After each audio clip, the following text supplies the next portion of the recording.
Hello সবাইকে, তোমরা কেমন আছো? আমি তো খুব ভালো আছি।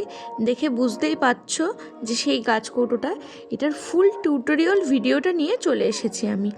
তো দেখে জানিও যে কেমন হয়েছে। পুরো ভিডিওটা এখানটায় সব কিছু শেয়ার করা আছে।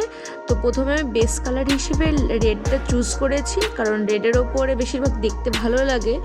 মানে এই টাইপের গাছ কৌটোগুলো রেডের ওপরে বেশ সুন্দর লাগে দেখতে। আর ব্রাইডদের তো এই টাইপের গাছ কৌটোগুলো খুব ডিম্যান্ড এখন, এইসব কাস্টমাইজ জিনিসপত্রগুলো তো দেখতে তো খুব সুন্দর লাগে। অবশ্যই এর পেছনে খাটনিটাও অনেকটা হয়, অনেকটাই খাটনি করতে, এত যে সূক্ষ্ম সূক্ষ্ম কলকা।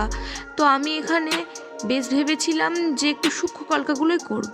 তো মোটা কলকা করলে এখানে দেখতে ভালো লাগতো না, ওই জন্য একটু মোটিভের মধ্যে একটা ছোট ছোট কলকাগুলো করব। তো সেটা ভেবে আমি লেগে পড়েছিলাম আমার কাজগুলো করতে। তো দেখবে যে কেমন হয়েছে। সচরাচর বাজারে আমাদের এই টাইপের গাছকৌটো ছাড়া অন্য যেসব নিউ স্টাইলের গাছকৌটো ওগুলো পাওয়া যায় না। তো এটা আমি দশকর্মা ভাণ্ডার থেকে নিয়ে এনেছিলাম। এর থেকে আর বড় ছিল না, এটাই ছিল। তো তার জন্য আমি এটাই এনেছি।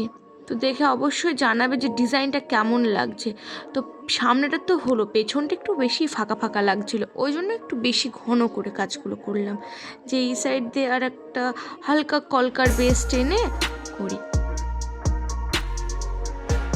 তোমাদের যদি এই ভিডিওটা ভালো লেগে থাকে তাহলে অবশ্যই লাইক, কমেন্ট, শেয়ার এবং সাবস্ক্রাইব করে দেবে।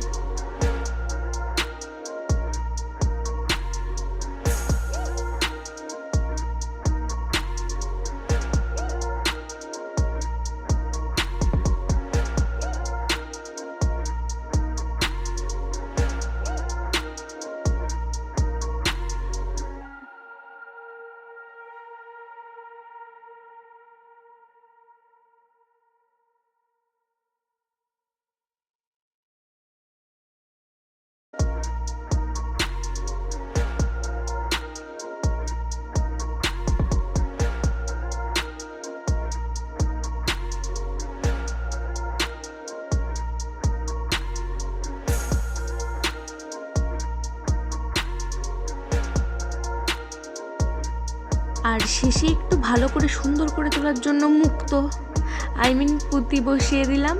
দেখে অবশ্যই জানাবে ফুল লুকটা কেমন লাগছে এবার। আর হ্যাঁ, তোমরা যদি এই টাইপের কাস্টমাইজ গাছ কৌটো, কুলো, পান পাতা, মাটির থালা বা আলপনা, বিয়ের সামগ্রী যদি আমার সাথে অর্ডার করতে চাও আমার কাছে, তো অবশ্যই আমার সাথে কন্ট্যাক্ট করতে পারো। ডেসক্রিপশানে আমার নাম্বার দেওয়া আছে।